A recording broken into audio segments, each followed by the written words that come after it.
back to your favorite beauty channel on YouTube, where we talk everything beauty, fashion, lifestyle, and most importantly, self-love. We got my sister here. Finally, guys. She's had everybody on here but me. I know. So fake. So flawed. Can't even believe it. Alright. No, but she's finally back, y'all. She's a world traveler. If you guys do not know, and you guys want to see some of her and Brian's like world travels, head over to their channel. She was gone for like 3 months. I know. It feels like eternity. It was a long time, but finally she's back, so I can have her, you know, grace us with her presence on Hey Nat, let's chat.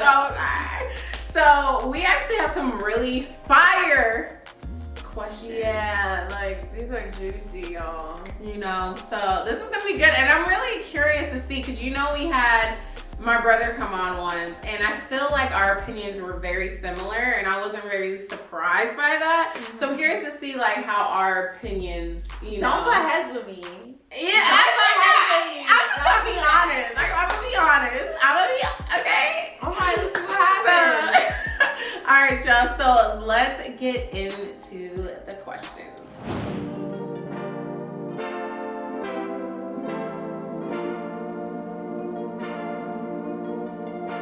Okay, Baddies, let's get into this first question. Hey Nat, let's chat. So I have this problem, okay? I'm not a really lovey touchy person after having sex. And how do you tell somebody that, you know, you just don't want to hug, talk, or anything after sex? Like, leave me alone. No, for real. Like, I'm not even capping. Like, that shit is annoying as hell. Oh, okay, ruthless. Dang. Tell us how you really feel. She said, I don't want to hug, touch, not even talk. Nothing. Leave me alone. Okay. Okay. So you just want to have sex? Well, let me see. My recommendation to you would probably be real quick little hookups is gonna be more your speed. If you don't like to even talk after having sex, it doesn't seem like you want a relationship. So you need to be very clear about your what you're looking for with these other people that you're hooking up with. Are you looking for a relationship? You know, if you are looking for a relationship, then that's gonna be pretty hard to not have any type of like emotion after sex. That seems a little unrealistic. So if that is not what you're looking for, I would probably, I don't know, maybe go on a dating app or something like that. Like, yeah, quick hookups only. Right, definitely. And it's important that you discuss this with your person, whoever this person is that you want to have sex with, before the fact, not afterwards, because that's when you're gonna have a problem. That's when people's feelings get hurt. But if you're just super honest before the fact, then I mean, it is what it is. If they still feel some type of way afterwards, that's their problem, not yours, because you were honest from the jump. Also, don't be sending mixed signals to people. You know, if it is like you just want to have sex with them and nothing else, don't be doing relationship type of stuff otherwise. But I'm getting the real vibe that I doubt she's doing any relationship type stuff. Yeah, it doesn't seem like I don't know that. why. She just seems annoyed by whoever she's sleeping with. And maybe you don't like to cuddle or talk or anything because you're annoyed with that person. I don't know. Maybe you need to do a little self-reflection and figure out why is it that any type of intimacy after having sex, which is the ultimate intimacy, why is that so annoying to you? Is it the person? Is it something like some trauma that maybe you need to heal? Or maybe it's just, you know, you are not an affectionate person, but usually there's reasons for stuff like that. Right. So I would delve inside a little bit and figure that out. That was good. Stop. Alright, moving on. Hey Nat, let's chat. I tend to hold on to people's emotions and pain like it's my own. Then I end up having a nervous breakdown. I want to know, how do I handle this? That was quick, sweet, to the point. Straight to the point. I like She that. was like, let me make sure it's under 30 seconds. So, coming from somebody who also does the same thing, I really enjoy talking about this one because, you know, that's a tough thing. When you're a sensitive person, you can really pick up on other people's energy like it's your own a lot, and that can be overwhelming. It can be a superpower, but then it can also be like a downfall whenever you can't get control of your own emotions. So I would say reminding yourself that you're not responsible for other people's emotions really helps. But you gotta truly believe that too. You gotta truly believe that. Now, if you feel like you're responsible for whatever it is, you can do the best that you can to, like, you know, take responsibility for whatever you may have done to that person. But once you've done that and they're still upset, that's on them. It's not on you anymore.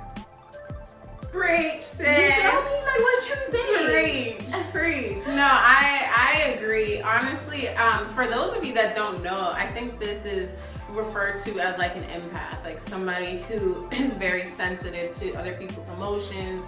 And it can be a hard existence, being that you know, you're picking up on everyone's energy around you and what they're feeling and stuff. It's not just your emotions, you're picking up on other people's, and man, it's tough. Your advice is good. I don't really know what else to add to that. Yeah. I would say, you know, whenever you do find yourself feeling overwhelmed also, the best thing to do is just kind of like focus on what helps you get back to center. What helps you get back to feeling calm and relaxed. Maybe you got to take yourself away from them, you know, because if their energy is just too strong and it's bringing you down, you might have to remove yourself for a while, come back later. I like to tell myself this as often as possible, and it really does help me. My happiness is my responsibility, and everyone else's is theirs, okay? So listen, that means whatever somebody else did to you or did around you, whatever, don't let that affect your happiness, because it's your responsibility. They are not responsible to make you happy, and then vice versa. So I feel like if you have people that are around you and say they're, you know, kind of crowding you with their problems and, hey, I'm going through this and I need to vent about this and that, at the end of the day, you can give them advice, but you don't be too invested in it, because regardless of everything, their happiness is their own responsibility. Whether they take your advice, whether there is something you can help them with or not, it's not your responsibility. You're responsible for your own happiness, and if it's making you unhappy, you need to pull away from certain situations. So that kind of leads me to my next point, to say, if you are like an empath or somebody who's very sensitive to energy around you, you have to be very choosy and careful with the people that you decide to surround yourself with. Definitely, 100% key. That was good, Nat. You know, look into it, y'all. Empaths are a real thing, and a lot of people are empaths and don't even realize it. There's books on it, videos on it, all kinds of stuff. Look into it. You'll learn a lot about yourself. Hey Nat, let's chat. I just wanted to know, how do you handle sexual victimization in public?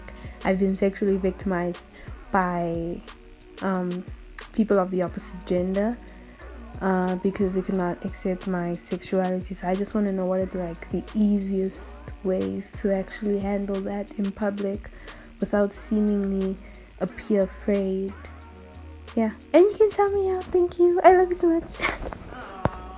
How cute are you? What the heck? That was so cute. Okay, so then shout out to Elle. First of all, I want to start by saying I'm sorry that you go through that. I think women in general go through like being overly sexualized by men, whether it be, and you didn't really go into detail about your experiences, but I'm guessing it's probably just like very uncomfortable situations, like either somebody grabbing you inappropriately or saying stuff that makes you very uncomfortable and stuff like that. And I'm really sorry that you go through that, because it's awful and it's honestly disgusting that people do that. It's tough. First of all, I would say this: make sure you walk around with protection, some type of protection.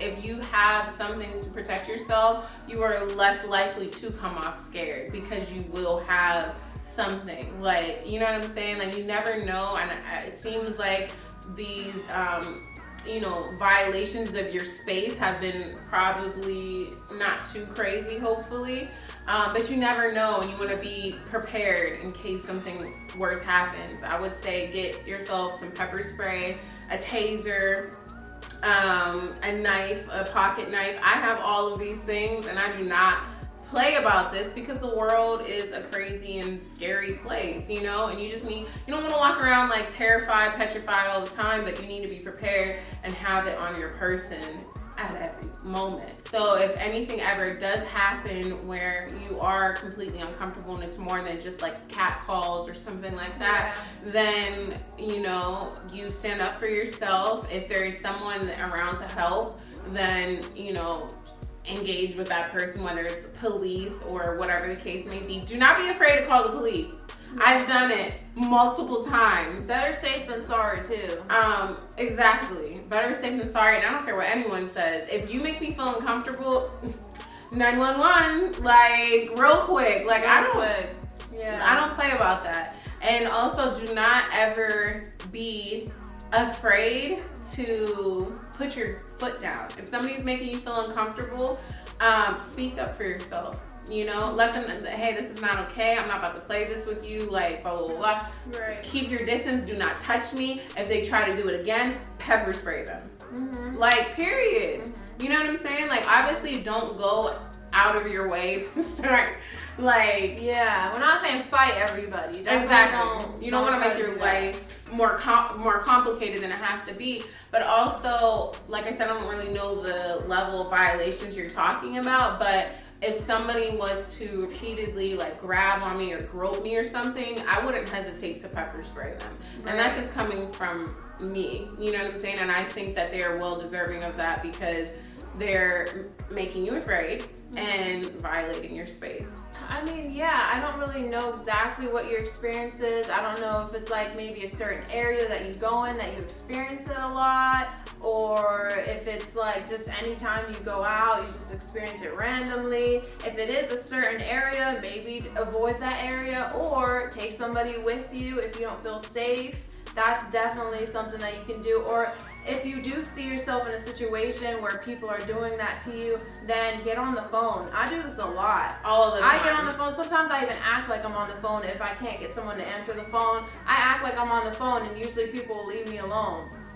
So, you know, and even be like, oh yeah, I'm right here. Like, do you see me? Like, if you feel like somebody's following you, oh, you see me? Oh yeah. Okay, I'm coming over there right now. Like, pretend you're there with somebody. Like, you know, as women, we have to be smart because, you know, it can be a crazy place out there. So hopefully this information helps, and you know, keep us posted if you end up having to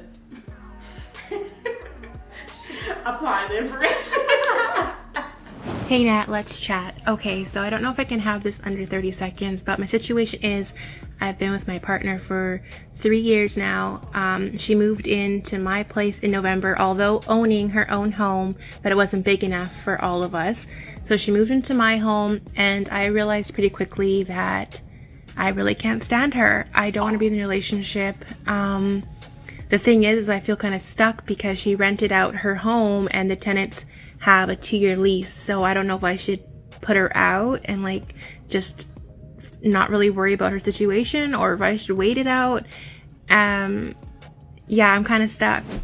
Yeah, that's a situation. Wow, I'm not gonna lie, Baggy, I did not expect that. I'm like, oh, look at y'all moving in here. I can't stand her. Oh, okay. My advice would be, because sometimes you can't avoid situations like that, and I know that living together with somebody can bring a whole new like aspect to a relationship. And first of all, don't beat yourself up on it, because it's something that a lot of people experience, and that's why it's really important to be sure about somebody before they move in with you. I 100% would not say that you should wait out a 2-year lease to, you know, have your space back. Definitely not that. But then at the same time, I would be compassionate of your partner. Be honest with them. Let them know, you know what I'm saying, like how you're feeling, that you don't really think it's working. Definitely. And you would like to either, you know, separate again, live separately again and see where that takes you guys, or just not be together, you know what I'm saying? And give them like a reasonable amount of time to figure things out, because, you know, life does happen, and yes, it's inconvenient, but 2 years, like, you guys will be at each other's throats by that. That's not good for anybody. Yeah.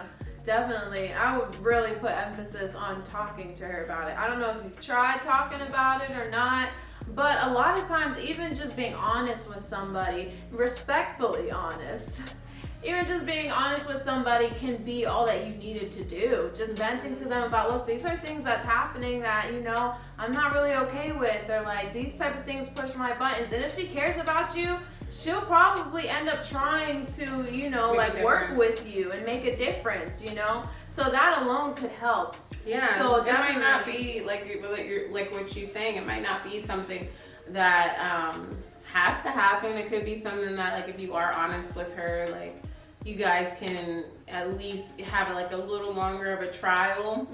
But either way, I think honesty is the best policy, and talking with her about it, and also, you know, just being compassionate. Right, exactly. Because you don't gotta like somebody, but you gotta respect them, and they gotta respect you. And so as long as you can just have a respectful conversation, like, y'all will figure something out. Exactly. Good luck, girl. Good luck with that. Hey Nat, let's chat. I'm a 26-year-old college student, and my question is, well, I've always wondered why I seem to attract older women, but never girls my age or women my age. You know, I don't do anything differently. You know, I just carry myself like any other adult would. So yeah, that's my question. You know, because I've always been curious, but you know, like a woman's opinion, because you know, I think you can give me the most valuable. Okay. Why don't you leave this one? Okay, I'm gonna leave this one. Leave it. Okay. I'm gonna leave this one. First of all, this is juicy. I'm so glad that we're answering a guy's question. That's cool. That's different. First of all, let's recognize that there's nothing wrong with you. Okay? There's nothing wrong with you. Now, and I looked at his page. He was cute too. He's handsome. Oh, well then, yeah, we know there's nothing wrong. It's not you. Let's start there. Let's start there. Now, see, the thing is with people, they're always attracted to what they find familiar. So maybe these girls that you're around aren't necessarily trying to be with you because maybe they see themselves as more childish than you are. And so that's kind of what they're looking for. Now, you, even just from your voice message, you sound very mature. And that may be why you attract more mature women. That's not a bad thing, all right? That's not a bad thing at all. No. So yeah, I would just definitely recognize that, like, okay, you seem like you're a mature kind of person, and that's the type of person that you're gonna attract. Otherwise, you're gonna attract people that aren't even like you. Y'all are gonna be bumping heads and stuff like that. That's not what you want. So I would think that that's where that's coming from, like only attracting mature people. Yeah. It seems to me, if you're asking the question, you don't really want to be attracting older women. If your goal is to not only attract older women, then definitely pay attention to your surroundings, the type of women you're surrounding yourself with, what you're exuding, you know what I'm saying? Like, obviously you don't want to be fake or exude something other than what you are, but if you are trying to attract a certain type of person, because that's the type of person you are, then that's probably something you need to focus on, you know, exuding when you're around the type of people you want to attract, and maybe even put yourself out there. Like, if you feel like you're just attracting older women, then maybe you need to go out there and seek younger women, you know what I'm saying?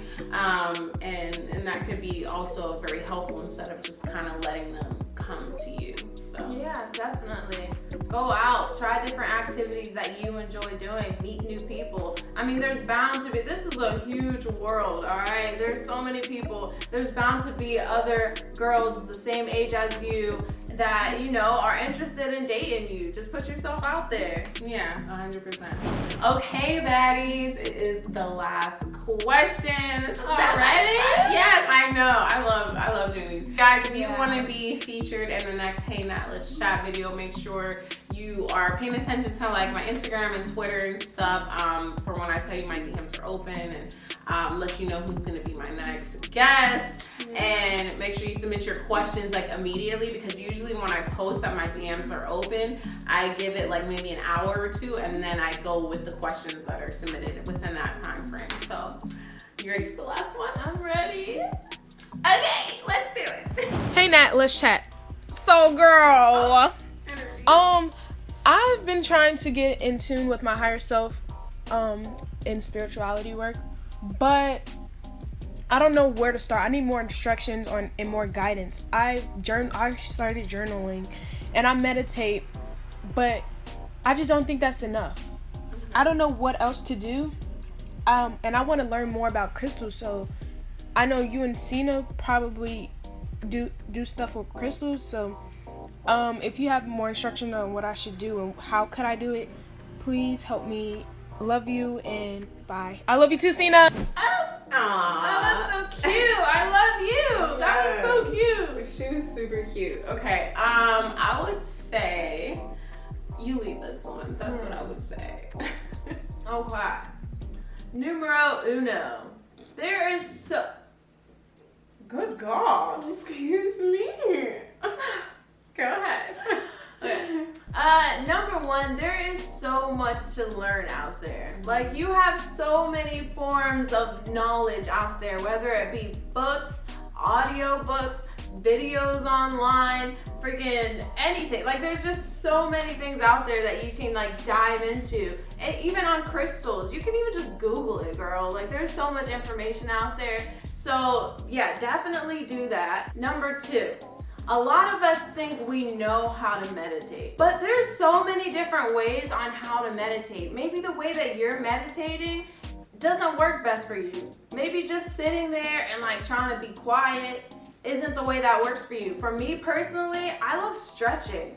So I'll stretch and put on some meditation music, and I'm telling you, that is so meditative for me. Like, maybe try that out. Try different kinds of things out and see what works for you, because we're all different and different things are gonna work for us, you know? And just be super patient with it and be patient with yourself too, because this spiritual journey, honey, getting to your highest self does not happen overnight. No, it is it's a a process. lifetime It's process. a journey. Exactly. So definitely take your time, go with the flow, be patient with yourself, read different types of books, find what interests you, and you know, like, you'll get there for sure. Exactly. I agree. And I think it's also awesome. You sound young.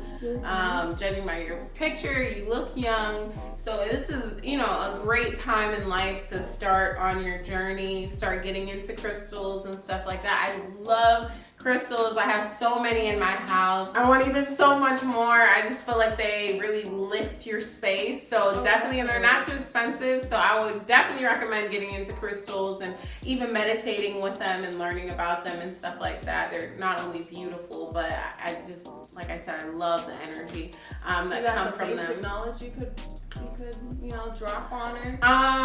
Not really. My favorite, I would say my favorite crystal is probably the amethyst.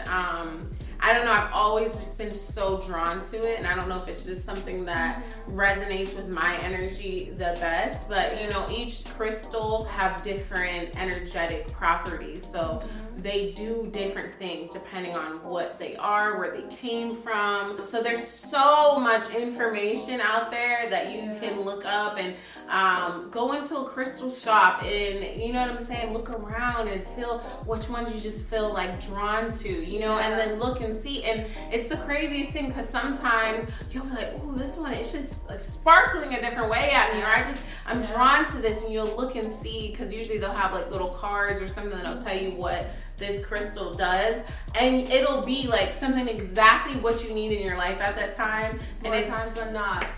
It's amazing. Yeah, definitely do your research on everything. You know, if you aren't feeling like you're getting enough, that's probably because you are good at where you're at, and it's time to elevate, it's time to grow. So definitely look out there for like-minded individuals that you can have conversations like this with. You know what I'm saying? Look up like maybe even like yoga or spiritual little classes or something like that that you can go to. I actually went to a sweat yoga like lodge type class the other day, and it was so hot yoga. Yeah, so spiritual, so good.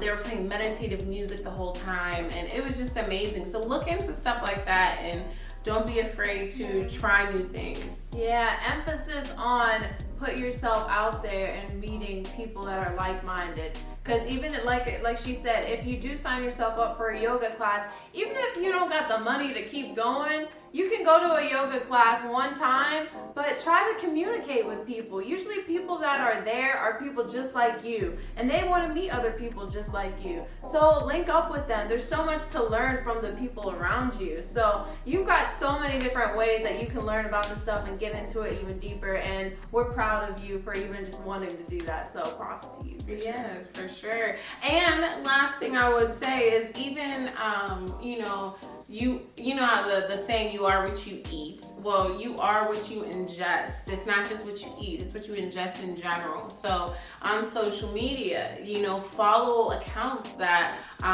talk about, give either affirmations or talk about spirituality. You can find that on TikTok, Instagram, everywhere. And I follow a lot of accounts like that, and it's honestly, it's so good because you find yourself just scrolling on social media, and then you come across something that just kind of like snaps you back into the reality that you want to live in, and you're like, oh, okay, thanks for that, So anyway, baddies, this was so much fun. I'm feeling my wine. Dude, I'm almost there. But I'm not gonna lie, I kept it together a little bit better than I usually do. But this was so much fun, baddies. I really feel like y'all were here with us. Make sure you guys start some really good conversations below. Give your own advice to some of the questions. And yeah, I'll meet you guys in the comment section. Make sure you guys go and follow my sister. You want to tell them where they can find you, girl? Well, first of all, like she mentioned earlier, I have a YouTube channel as well with my fiance Brian, and the name of that channel is Jacina and Brian Vlogs. And yeah, go check us out. We post all kinds of good stuff on there. I think you'll be interested. And also, my Instagram is Jacina.Odell, so you can check me out there too. And yeah. Yeah, and TikTok too. TikTok, she's gonna start. Yes, and getting also back on TikTok. I'm on TikTok, y'all. So definitely check me out on TikTok too. Yeah, we actually have a really cute video that we just did together. Yeah, it was cute. But anyway, we love you, baddies, and I'll see you in the next video.